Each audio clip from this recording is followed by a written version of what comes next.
أعوذ بالله من الشيطان الرجيم. بسم الله الرحمن الرحيم. قل أوحي إلي أنه استمع نفر من الجن فقالوا إنا سمعنا قرآنا عجبا يهدي إلى الرشد فآمنا به ولن نشرك بربنا أحدا وأنه تعالى جد ربنا ما اتخذ صاحبة ولا ولدا وأنه كان يقول سفيهنا على الله شططا وأنا ظننا أن لن تقول الإنس والجن على الله كذبا وأنه كان رجال من الإنس يعوذون برجال من الجن فزادوهم رهقا وأنهم ظنوا كما ظننتم أن لن يبعث الله أحدا وأنا لمسنا السماء فوجدناها ملئت حرسا شديدا وشهبا وأنا كنا نقعد منها مقاعد للسمع فمن يستمع الآن يجد له شهابا رصدا وأنا لا ندري أشر أريد بمن في الأرض أم أراد بهم ربهم رشدا وأنا منا الصالحون ومنا دون ذلك كنا طرائق قددا وأنا ظننا أن لن نعجز الله في الأرض ولن نعجزه هربا وأنا لما سمعنا الهدى آمنا به ومن يؤمن بربه فلا يخاف بخسا ولا رهقا وأنا منا المسلمون ومنا القاسطون فمن أسلم فأولئك تحروا رشدا وأما القاسطون فكانوا لجهنم حطبا وأن لو استقاموا على الطريقة لأسقيناهم ماء غدقا لنفتنهم فيه ومن يعرض عن ذكر ربه يسلكه عذابا صعدا وأن المساجد لله فلا تدعوا مع الله أحدا وأنه لما قام عبد الله يدعوه كادوا يكونون عليه لبدا قل إنما أدعو ربي ولا أشرك به أحدا قل إني لا أملك لكم ضرا ولا رشدا قل إني لن يجيرني من الله أحد ولن أجد من دونه ملتحدا إلا بلاغا من الله ورسالاته ومن يعص الله ورسوله فإن له نار جهنم خالدين فيها أبدا حتى إذا رأوا ما يوعدون فسيعلمون من أضعف ناصرا وأقل عددا قل إن أدري أقريب ما توعدون أم يجعل له ربي أمدا قل إن أدري أقريب ما توعدون أم يجعل له ربي أمدا عالم الغيب فلا يظهر على غيبه أحدا إلا من ارتضى من رسول فإنه يسلك من بين يديه ومن خلفه رصدا ليعلم أن قد أبلغوا رسالات ربهم وأحاط بما لديهم ليعلم أن قد أبلغوا رسالات ربهم وأحاط بما لديهم وأحصى كل شيء عددا سورۃ الجن، سورہ جن مکہ میں نازل ہوئی اور اس کی 28 آیتیں ہیں اور 2 رکوع۔ شروع اللہ کے نام سے جو بے حد مہربان نہایت رحم والا ہے۔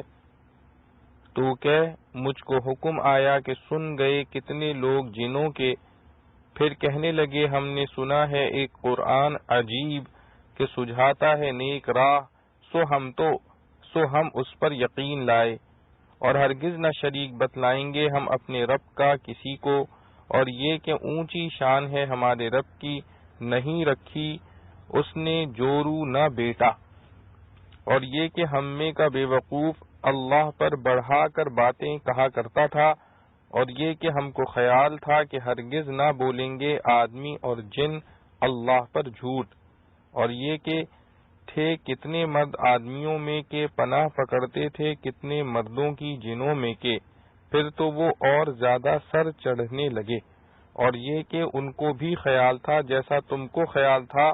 کہ ہرگز نہ اٹھائے گا اللہ کسی کو، اور یہ کہ ہم نے ٹٹول دیکھا آسمان کو،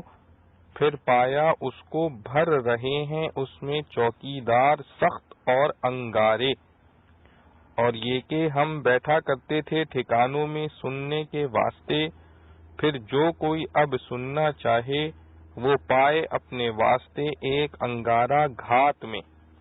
اور یہ کہ ہم نہیں جانتے کہ برا ارادہ ٹھہرا ہے زمین کے رہنے والوں پر، یا چاہا ہے ان کے حق میں ان کے رب نے راہ پر لانا، اور یہ کہ کوئی ہم میں نیک ہیں اور کوئی اس کے سوائے، ہم تھے کئی راہ پر پھٹے ہوئے، اور یہ کہ ہمارے خیال میں آ گیا کہ ہم چھپ نہ جائیں گے اللہ سے زمین میں، اور یہ کہ ہمارے خیال میں آ گیا کہ ہم چھپ نہ جائیں گے اللہ سے زمین میں اور نہ تھکا دیں گے اس کو بھاگ کر، اور یہ کہ جب ہم نے سن لی راہ کی بات تو ہم نے اس کو مان لیا، پھر جو کوئی یقین لائے گا اپنے رب پر سو وہ نہ ڈرے گا نقصان سے اور نہ زبردستی سے، اور یہ کہ کچھ ہم میں حکم بردار ہیں اور کچھ ہیں بے انصاف، سو جو لوگ حکم میں آ گئے سو انہوں نے اٹکل کر لیا نیک راہ کو، اور جو بے انصاف ہیں وہ ہوئے دوزخ کے ایندھن، اور یہ حکم آیا کہ اگر لوگ سیدھے رہتے راہ پر تو ہم پلاتے ان کو پانی بھر کر تاکہ ان کو جانچیں اس میں، اور جو کوئی منہ موڑے اپنے رب کی یاد سے وہ ڈال دے گا اس کو چڑھتے عذاب میں، اور یہ کہ مسجدیں اللہ کی یاد کے واسطے ہیں سو مت پکارو اللہ کے ساتھ کسی کو، اور یہ کہ جب کھڑا ہوا اللہ کا بندہ کہ اس کو پکارے لوگوں کا بندھنے لگتا ہے اس پر ٹھٹھا، تو کہ میں تو پکارتا ہوں بس اپنے رب کو اور شریک نہیں کرتا اس کا کسی کو، تو کہ میرے اختیار میں نہیں تمہارا برا اور نہ راہ پر لانا، تو کہ مجھ کو نہ بچائے گا اللہ کے ہاتھ سے کوئی اور نہ پاؤں اس کے آگے کہیں سرک رہنے کو جگہ، تو کہ مجھ کو نہ بچائے گا اللہ کے ہاتھ سے کوئی اور نہ پاؤں گا اس کے سوائے کہیں سرک رہنے کو جگہ، مگر پہنچانا ہے اللہ کی طرف سے اور اس کے پیغام لانے، اور جو کوئی حکم نہ مانے اللہ کا اور اس کے رسول کا سو اس کے لیے آگ ہے دوزخ کی، رہا کریں اس میں ہمیشہ، یہاں تک کہ جب دیکھیں گے جو کچھ ان سے وعدہ ہوا تب جان لیں گے کس کے مددگار کمزور ہیں اور گنتی میں تھوڑے، تو کہہ میں نہیں جانتا کہ نزدیک ہے جس چیز کا تم سے وعدہ ہوا ہے، یا کر دے اس کو میرا رب ایک مدت کے بعد جاننے والا بھید کا، سو نہیں خبر دیتا اپنے بھید کی کسی کو، مگر جو پسند کر لیا کسی رسول کو تو وہ چلاتا ہے اس کے آگے اور پیچھے چوکیدار، تاکہ جانے کہ انہوں نے پہنچائے پیغام اپنے رب کے اور قابو میں رکھا ہے جو ان کے پاس ہے اور گن لی ہے ہر چیز کی گنتی۔ خلاصہ تفسیر۔ شان نزول۔ تفسیر آیات سے پہلے چند واقعات جاننے کے قابل ہیں جن کی ضرورت تفسیر میں پیش آئے گی۔ واقعہ اول، رسول اللہ صلی اللہ علیہ وسلم کی بعثت سے پہلے شیاطین آسمان تک پہنچ کر فرشتوں کی باتیں سنتے تھے۔ آپ صلی اللہ علیہ وسلم کی بعثت کے بعد ان کو شہاب ثاقب کے ذریعے اس سننے سے روک دیا گیا، اور اسی حادثے کی تحقیق کے ضمن میں یہ جنات آپ صلی اللہ علیہ وسلم تک پہنچے، جیسا کہ سورہ احقاف میں گزرا۔ واقعہ دوم، زمانہ جاہلیت میں عادت تھی کہ جب کسی جنگل یا وادی میں دوران سفر قیام کی نوبت آتی تو اس اعتقاد سے کہ جنات کے سردار ہماری حفاظت کریں گے، یہ الفاظ کہا کرتے تھے: اعوذ بعزیز ھذا الوادی من شر سفہاء قوم، یعنی میں اس جنگل کے سردار کی پناہ لیتا ہوں اس کی قوم کے بے وقوف شریر لوگوں سے۔ واقعہ سوم، مکہ مکرمہ میں آپ کی بددعا سے قحط پڑا تھا اور کئی سال تک رہا۔ واقعہ چہرم، جب آپ صلی اللہ علیہ وسلم نے دعوت اسلام شروع کی تو کفار مخالفین کا آپ صلی اللہ علیہ وسلم کے خلاف ہجوم اور نرغہ ہوا۔ پہلے دو واقعے تفسیر در منصور سے اور آخری دو تفسیر ابن کثیر سے لیے گئے ہیں۔ آپ ان لوگوں سے کہیے کہ میرے پاس اس بات کی وحی آئی ہے کہ جنات میں سے ایک جماعت نے قرآن سنا،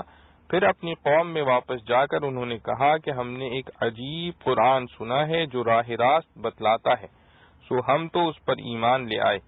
قرآن ہونا تو اس کے مضمون سے معلوم ہوا، اور عجیب ہونا اس سے کہ مشابہ کلام بشر کے نہیں، اور ہم اپنے رب کے ساتھ کسی کو ہرگز شریک نہ بنائیں گے۔ یہ بیان ہے آمنا بہی کا، اور انہوں نے ان مضامین کا بھی ہم باہم تذکرہ کیا جو ذیل میں آئے ہیں، اور وہ مضامین یہ ہیں کہ ہمارے پروردگار کی بڑی شان ہے، اس نے نہ کسی کو بیوی بنایا اور نہ اولاد، کیونکہ ایسا ہونا عقلاً محال ہے۔ یہ بیان ہے لن نشرک کا، اور ہم میں جو احمق ہوئے ہیں وہ اللہ کی شان میں حد سے بڑھی ہوئی باتیں کہتے تھے۔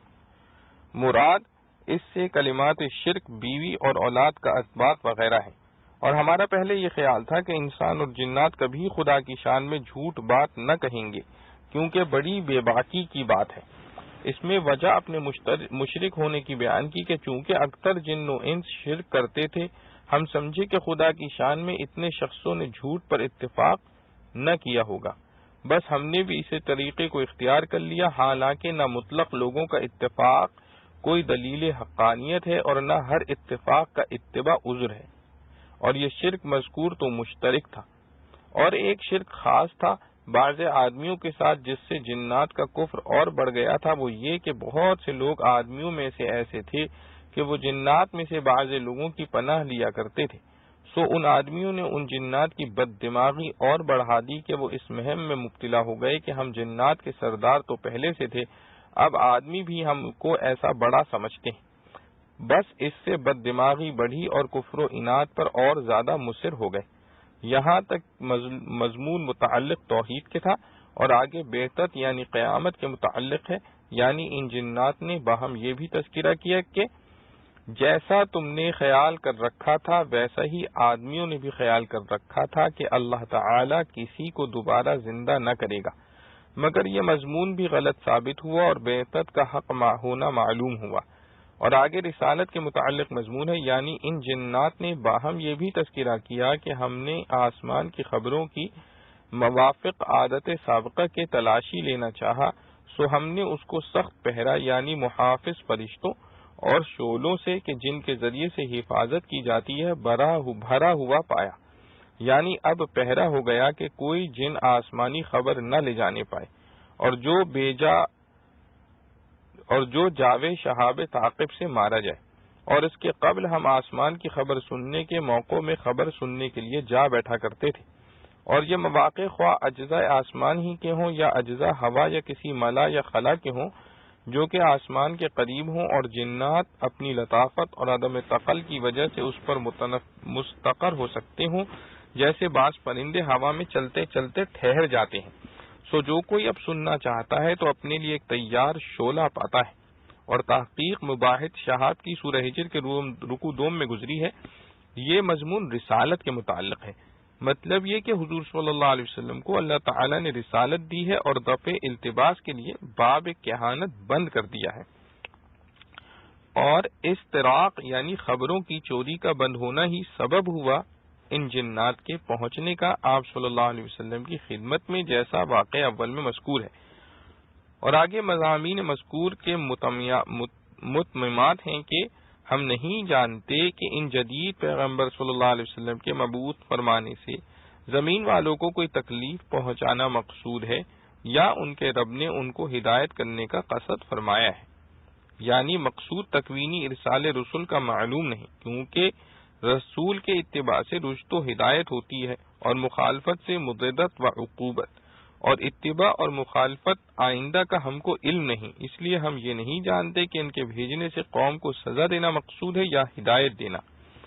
شاید یہ اس لیے کہا کہ ان کو اپنی قوم کا انداز تھا کہ ایمان لانے والے کم ہوں گے اور وہ سزا کے مستحق ہو جائیں گے۔ ونیز نفی علم غیب سے تقویت ہے مضمون توحید کی کہ دیکھو بعض لوگ علم غیب کو جنات کی طرف نسبت کرتے ہیں مگر ان کو اتنی بھی خبر نہیں، اور ہم میں پہلے سے بھی بعض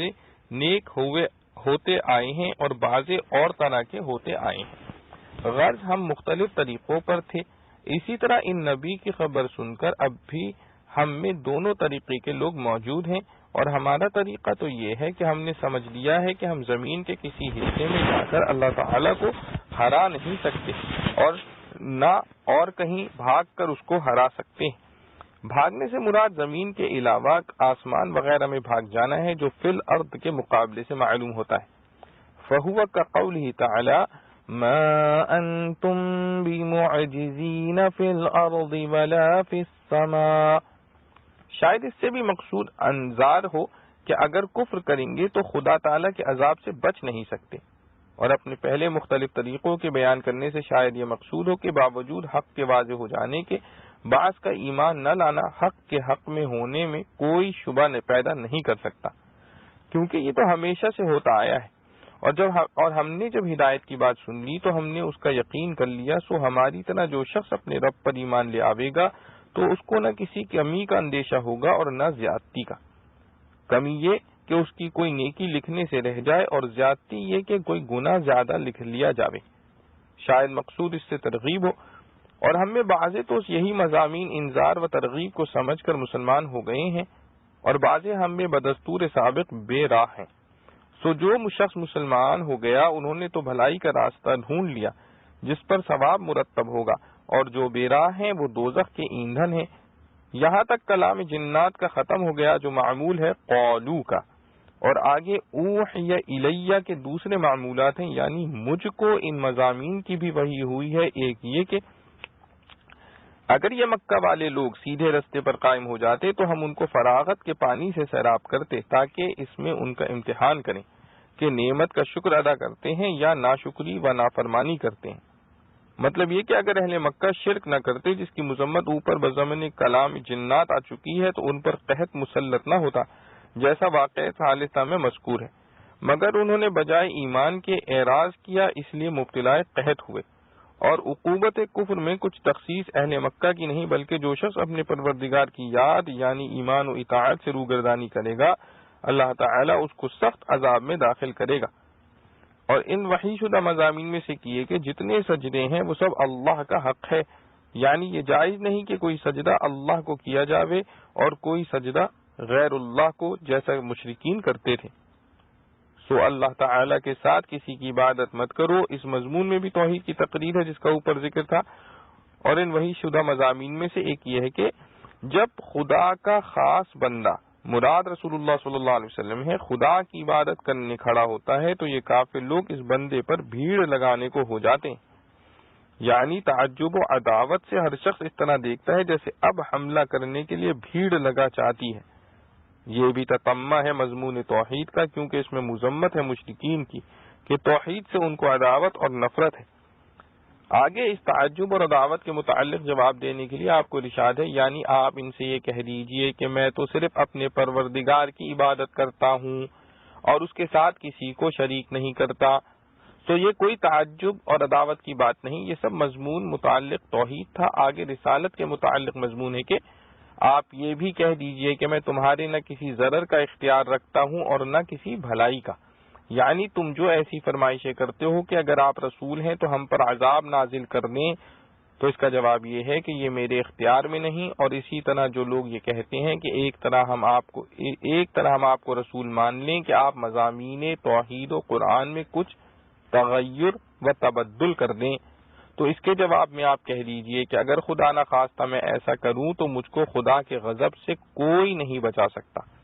اور نہ میں اس کے سوا کوئی پناہ کی جگہ پا سکتا ہوں۔ مطلب یہ کہ نہ خود کوئی میرا بچانے والا ہوگا اور نہ میری تلاش سے مل سکے گا۔ اور کفار کے ایسے اقوال استعجال و عذاب و استبدال قرآن و دین کے قرآن میں جا بجا مذکور ہیں۔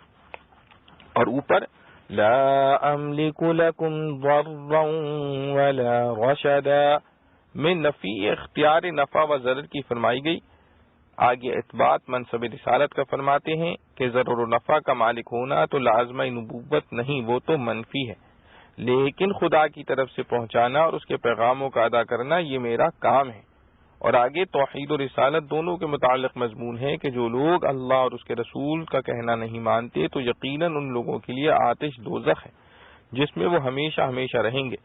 مگر کفار اس وقت ان مضامین سے متاثر نہیں ہوتے، بلکہ الٹا مسلمانوں کو ذلیل و حقیر سمجھتے ہیں اور کہتے ہیں ای الفریقین خیر مقاما واحسن ندیا، اور یہ اس جہالت سے باز نہ آویں گے یہاں تک کہ جب اس چیز کو دیکھ لیں گے جس کا ان سے وعدہ کیا جاتا ہے، اس وقت جانیں گے کہ کس کے مددگار کمزور ہیں اور کس کی جماعت کم ہے۔ یعنی کافر ہی ایسے ہوں گے جن کے کوئی کام نہ آئے گا، پس مراد جماعت سے جماعت مطیعہ ہے۔ ناصرہ میں نافع اعلیٰ کی نفی ہو گئی اور عددہ میں نافع ادنا کی۔ آگے قیامت کے متعلق کلام ہے کہ یہ لوگ قیامت کا وقت بطور انکار کے دریافت کرتے ہیں، تو آپ ان سے کہہ دیجئے کہ مجھ کو معلوم نہیں کہ جس چیز کا تم سے وعدہ کیا جاتا ہے آیا وہ نزدیک آنے والی ہے یا میرے پروردگار نے اس کے لیے کوئی مدت دراز مقرر کر رکھی ہے، لیکن ہر حال میں وہ آوے گی۔ ضرور رہا علم تعین، سو وہ محض غیب ہے اور غیب کا جاننے والا وہی ہے، سو جس غیب پر کسی کو مطلع کرنا مصلحت نہیں ہوتا وہ اپنے ایسے غیب پر کسی کو مطلع نہیں کرتا۔ اور علم تعین قیامت ایسا ہی ہے کہ اس پر کسی کو مطلع کرنے میں کوئی مصلحت نہیں، کیونکہ وہ علوم متعلقہ بالنبوہ سے نہیں جن کے حصول کو قرب الہی میں داخل ہوتا ہے۔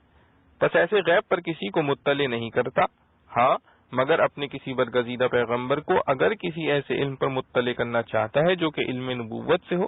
خواہ مثبت نبوت ہو جیسے پیشن گوئیاں، خواہ فروغ نبوت سے ہو جیسے علم احکام،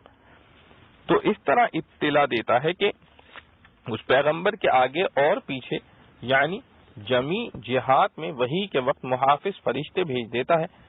تاکہ وہاں شیاطین کا گزر نہ ہو جو کہ وحی کو فرشتے سے سن کر اور کسی سے جا کہیں یا کسی وسوسے وغیرہ کا القاء کر سکیں۔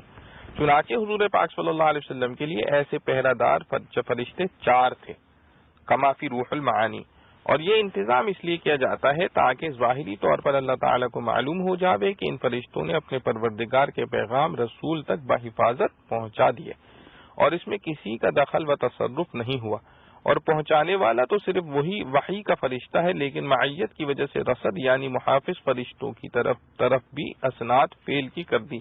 اور اللہ تعالیٰ ان پہرے داروں کے تمام احوال کا احاطہ کیے ہوئے ہیں،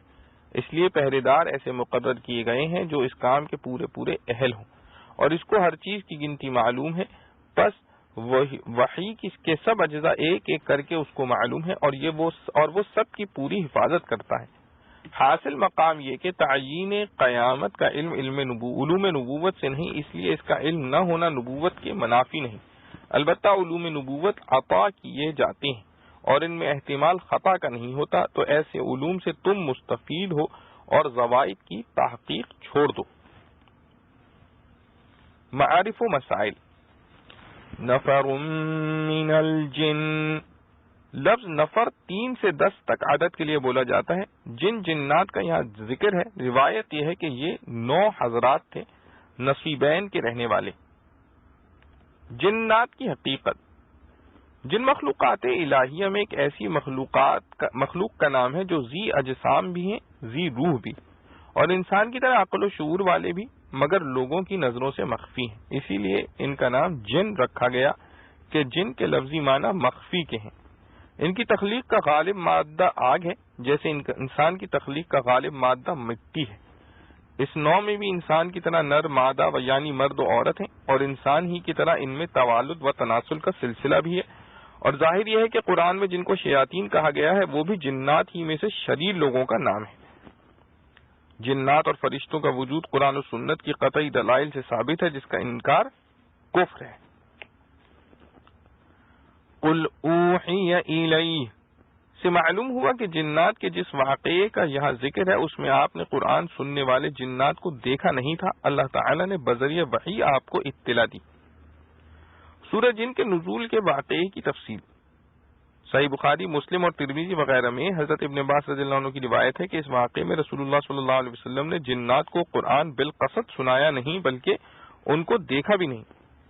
بلکہ واقعہ یہ پیش آیا کہ آپ صلی اللہ علیہ وسلم اپنے کچھ صحابہ رضوان اللہ علیہم اجمعین کے ساتھ بازار عکاظ کی طرف جا رہے تھے، اور یہ واقعہ اس وقت کا ہے جبکہ شیاطین کو آسمان کی خبریں سننے سے شہاب ثاقب کے ذریعے روک دیا گیا تھا، اور جنات نے باہم مشورہ کیا کہ یہ حادثہ جو ہم پر آسمانی خبروں سے ممنوع ہو جانے کا پیش آیا ہے یہ کوئی اتفاقی بات معلوم نہیں ہوتی، دنیا میں کوئی نئی چیز پیش آئی ہے جو اس کا سبب ہوئی، اور یہ طے کیا کہ زمین کے مشرق و مغرب اور ہر طرف میں جنات کے وفود جائیں اور یہ تحقیق کر کے آویں کہ یہ نئی چیز کیا پیش آئی ہے۔ ان کا جو وفد تہامہ حجاز کی طرف بھیجا گیا تھا وہ مقام نخلا پر پہنچے تو وہاں رسول اللہ صلی اللہ علیہ وسلم اپنے صحابہ کرام رضوان اللہ علیہم اجمعین کے ساتھ صبح کی نماز جماعت سے ادا کر رہے تھے۔ جنات کے اس وفد نے جب قرآن سنا تو قسمیں کھا کر آپس میں کہنے لگے کہ واللہ یہی کلام ہے جو ہمارے اور آسمانی خبروں کے درمیان حائل اور مانے بنا ہے۔ یہ لوگ یہاں سے لوٹے اور جا کر اپنی قوم سے قصہ بیان کیا جس کا ذکر ان آیات میں آیا ہے، اِنَّا سَمِعْنَا قُرْآنًا عَجَبًا۔ اللہ تعالیٰ نے اس سارے واقعے کی خبر اپنے رسول صلی اللہ علیہ وسلم کو ان آیات میں دے دی۔ ابو طالب کی وفات اور حضرت صلی اللہ علیہ وسلم کا سفر طائف۔ اور اکثر مفسرین نے فرمایا کہ ابو طالب کی وفات کے بعد رسول اللہ صلی اللہ علیہ وسلم مکہ مکرمہ میں بے یار و مددگار رہ گئے تو آپ صلی اللہ علیہ وسلم نے تنے تنہا طائف کا سفر کیا کہ وہاں کے قبیلہ بنو ثقیف سے اپنی قوم کے مظالم کے مقابلے میں کچھ مدد اور معاونت حاصل کریں۔ محمد بن اسحاق کی روایت ہے کہ جب رسول اللہ صلی اللہ علیہ وسلم طائف پہنچے تو قبیلہ ثقیف کے 3 بھائیوں کے پاس گئے جو قبیلے کے سردار اور شریف سمجھے جاتے تھے۔ یہ 3 بھائی عمیر کے بیٹے عبد یا لیل اور سعود، عبد یا لیل اور سعود اور حبیب تھے۔ ان کے گھر میں ایک عورت قریش کی تھی۔ رسول اللہ صلی اللہ علیہ وسلم نے ان کو اسلام کی دعوت دی اور اپنی قوم کے مظالم کا ذکر کر کے ان سے معاونت کے لیے فرمایا، مگر ان تینوں نے بڑا سخت جواب دیا اور آپ صلی اللہ علیہ وسلم سے اور کچھ کلام نہیں کیا۔ رسول اللہ صلی اللہ علیہ وسلم نے جب دیکھا کہ قبیلہ بنو ثقیف کے یہی 3 آدمی ایسے شریف سمجھے جاتے تھے جن سے کسی معقول جواب کی امید تھی، ان سے بھی مایوسی ہو گئی، تو آپ صلی اللہ علیہ وسلم نے ان سے فرمایا کہ اچھا اگر آپ لوگ میری مدد نہیں کرتے تو کم از کم میرے آنے کو میری قوم پر ظاہر نہ کرنا۔ مقصد یہ تھا کہ ان کو خبر ملے گی تو اور زیادہ ستاویں گے، مگر ان ظالموں نے یہ بات بھی نہ مانی بلکہ اپنے قبیلے کے بے وقوف لوگوں اور غلاموں کو آپ صلی اللہ علیہ وسلم کے پیچھے لگا دیا کہ آپ صلی اللہ علیہ وسلم کو گالیاں دیں اور شور مچائیں۔ ان کے شور و شغب سے بہت سے اور شریف جمع ہو گئے۔ آپ صلی اللہ علیہ وسلم نے ان کے شر سے بچنے کے لیے ایک باغ میں جو عتبہ اور شیبہ 2 بھائیوں کا باغ تھا اس میں پناہ لی، اور یہ دونوں بھی اس باغ میں موجود تھے۔ اس وقت یہ شریر لوگ آپ صلی اللہ علیہ وسلم کو چھوڑ کر واپس ہوئے اور آپ صلی اللہ علیہ وسلم انگوروں کے باغ کے سائے میں بیٹھ گئے۔ یہ دونوں بھائی آپ صلی اللہ علیہ وسلم کو دیکھ رہے تھے اور یہ بھی دیکھا تھا کہ ان کی قوم کے بے وقوفوں کے ہاتھوں آپ صلی اللہ تعالی علیہ وسلم کو کیا تکلیف اور اذیت پیش آئی۔ اسی درمیان وہ قریشی عورت بھی حضرت صلی اللہ علیہ وسلم سے ملی جو ان ظالموں کے گھر میں تھی۔ آپ صلی اللہ علیہ وسلم نے اس سے شکایت کی کہ تمہاری سسرال کے لوگوں نے ہمارے ساتھ کیا معاملہ کیا۔ جب اس باغ میں رسول اللہ صلی اللہ تعالی علیہ وسلم کو کچھ اطمینان حاصل ہوا تو آپ صلی اللہ علیہ وسلم نے اللہ جل شأنہ کی بارگاہ میں دعا مانگنی شروع کی۔ اس دعا کے الفاظ بھی عجیب و غریب ہیں، اور کسی موقع پر آپ صلی اللہ علیہ وسلم سے ایسے الفاظ دعا منقول نہیں۔ وہ دعا یہ ہے، اللهم إني أشكو إليك ضعف قوتي وقلة حيلتي وهواني على الناس وأنت أرحم الراحمين وأنت رب المستضعفين فأنت ربي إلى من تكلني إلى بعيني يتجهمني أو إلى عدو ملكته أمري إن لم تكن ساخطا علي فلا أبالي ولكن عافيتك هي أوسع لي أعوذ بنور وجهك الذي أشرقت له الظلمات وصلح عليه أمر الدنيا والآخرة من أن تنزل لي غضبك لك العتبى حتى ترضى ولا حول ولا قوة إلا بك.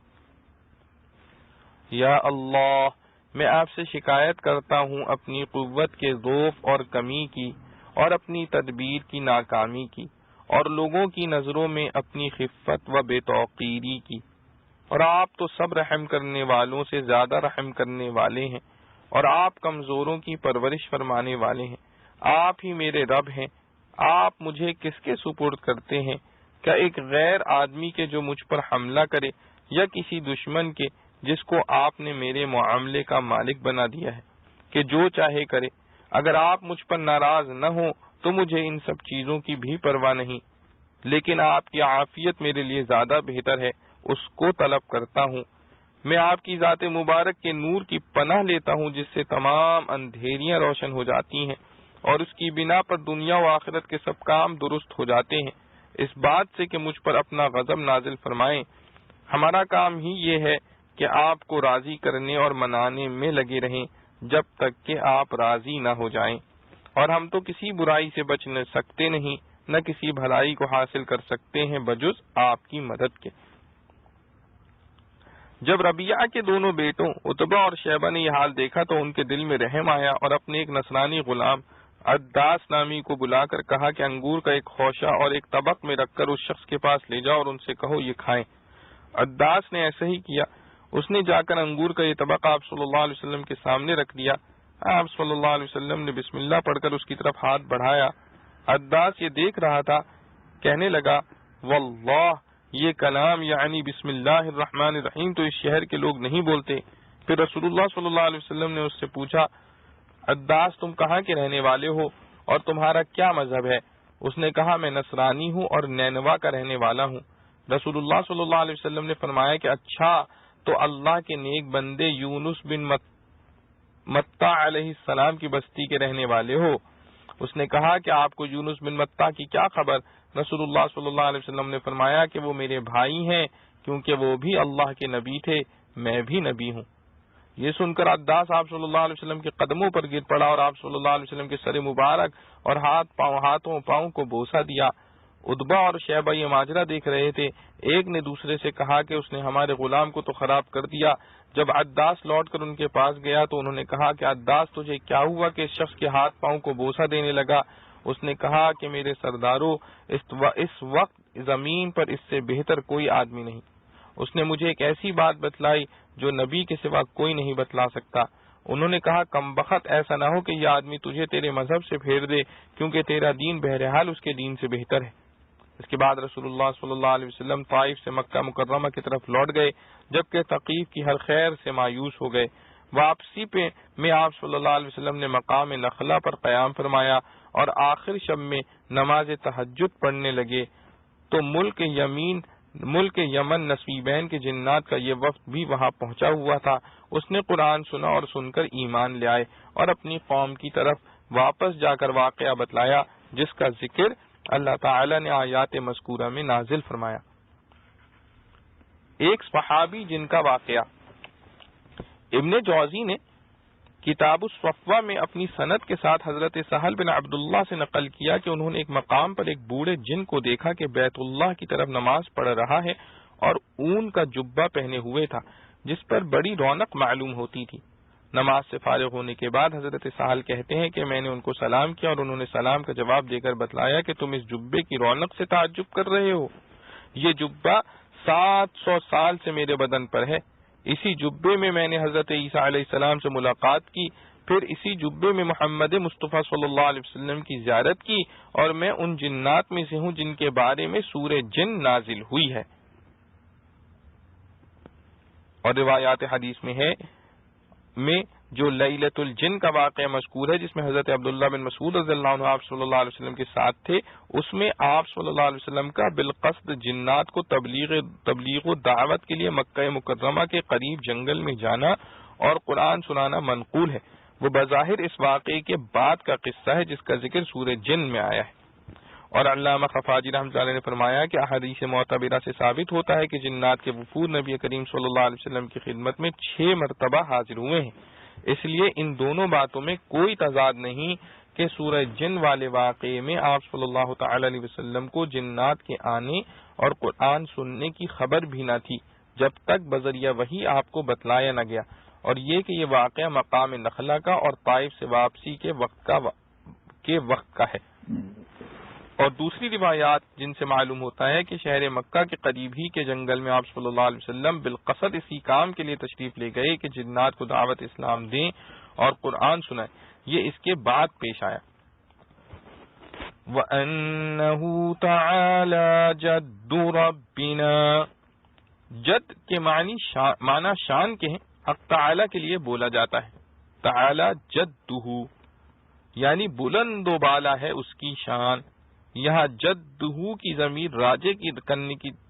کرنے کے بجائے لفظ رب مظہر رکھ دیا گیا، جس میں اس علو شان کی دلیل بھی آ گئی، کیونکہ جو ذات مخلوق کی پروردگار ہے اس کا سب مخلوق سے عالی شان ہونا ظاہر ہے۔ اس آیت میں وَأَنَّهُ کے عطف اور ترکیب نحوی میں مفسرین کا کلام طویل ہے، عوام کو اس کی حاجت نہیں۔ وَأَنَّهُ كَانَ يَقُولُ سَفِيهُنَا عَلَى اللَّهِ شَطَطًا وَأَنَّا ظَنَنَّا أَن لَّن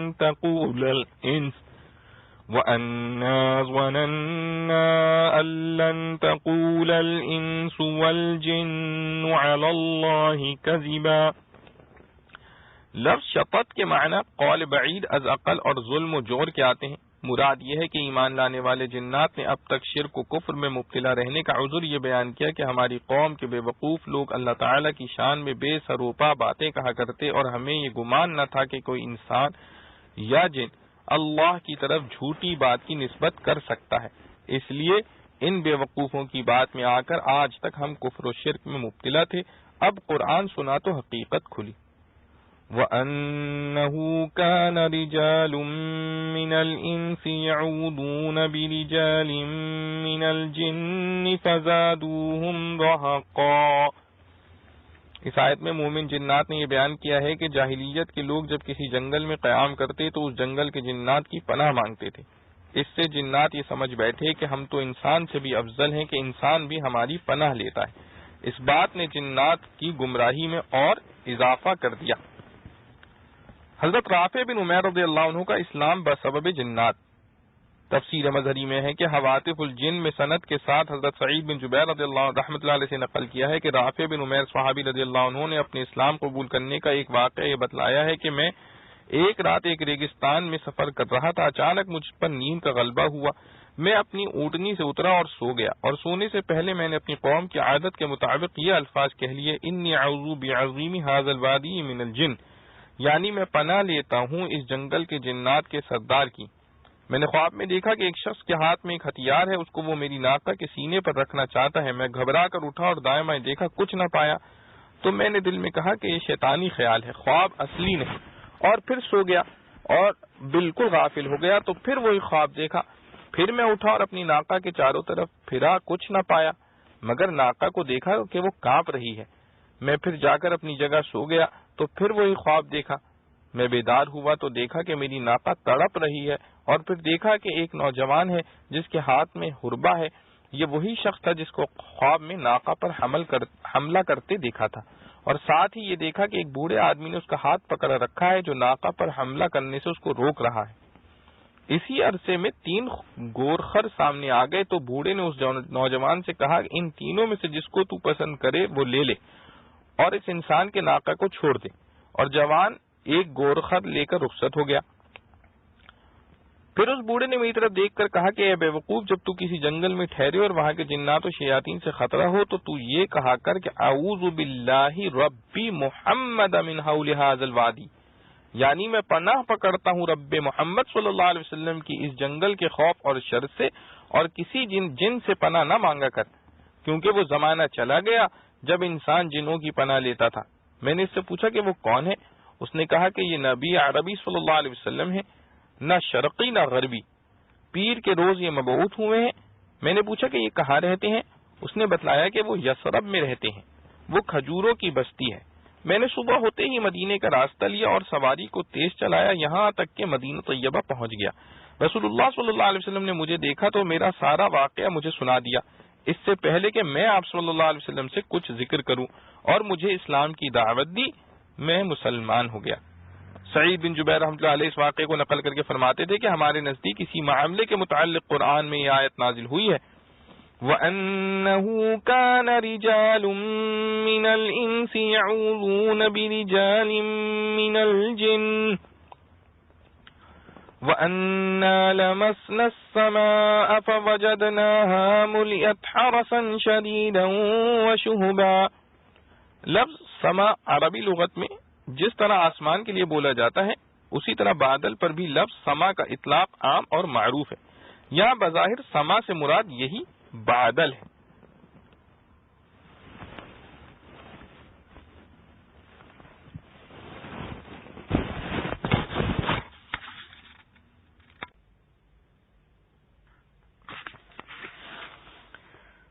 جنات آسمانی خبریں سننے کے لیے صرف بادلوں تک جاتے تھے، آسمان تک نہیں،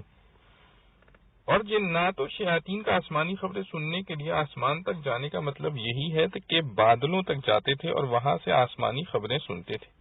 اور دلیل اس کی حضرت صدیقہ عائشہ رضی اللہ عنہا کی حدیث ہے جو صحیح بخاری میں بالفاظ ذیل آئی ہے۔ حضرت عائشہ رضی اللہ عنہ فرماتی ہیں کہ میں نے رسول اللہ صلی اللہ علیہ وسلم سے سنا ہے کہ فرشتے عنان سما میں اترتے ہیں جس کے معنی بادل کے ہیں، وہاں وہ ان فیصلوں کا تذکرہ کرتے ہیں جو اللہ تعالی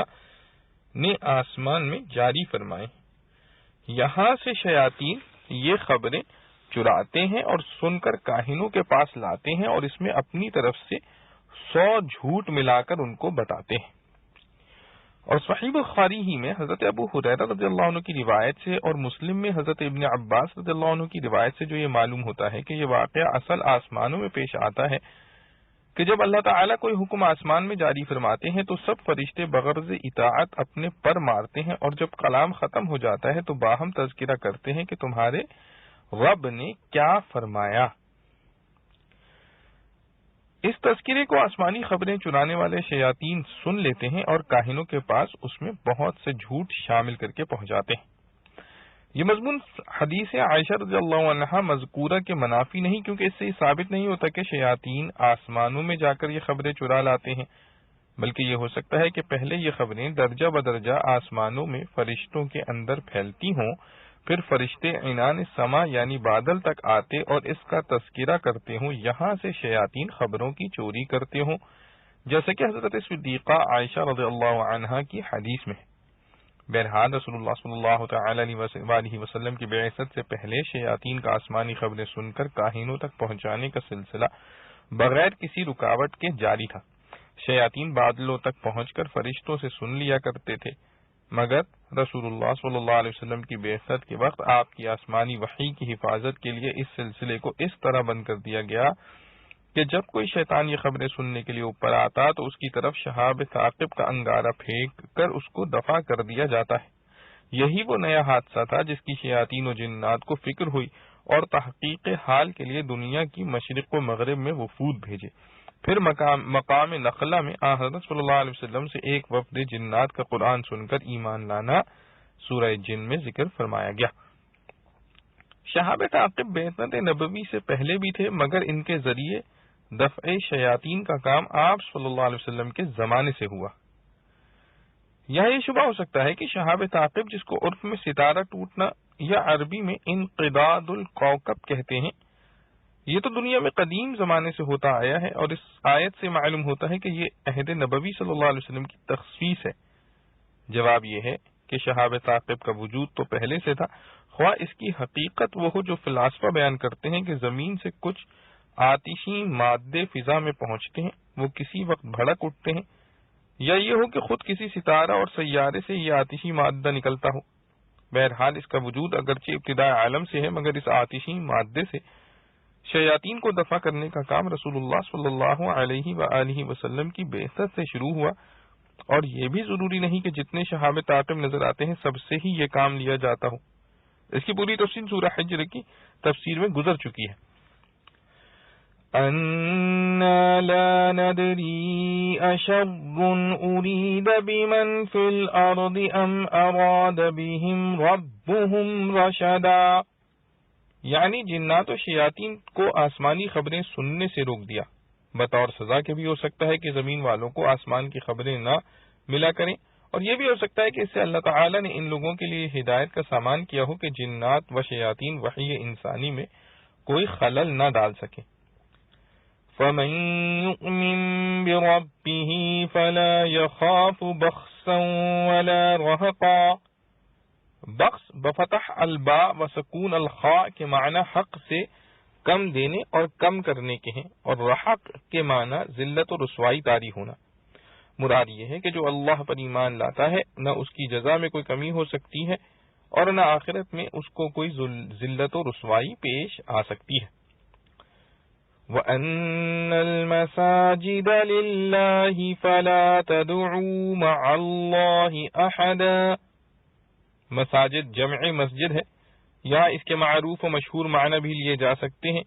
یعنی وہ عبادت گاہیں جو نماز کے لیے وقف کی جاتی ہیں اور مسجد کہلاتی ہیں۔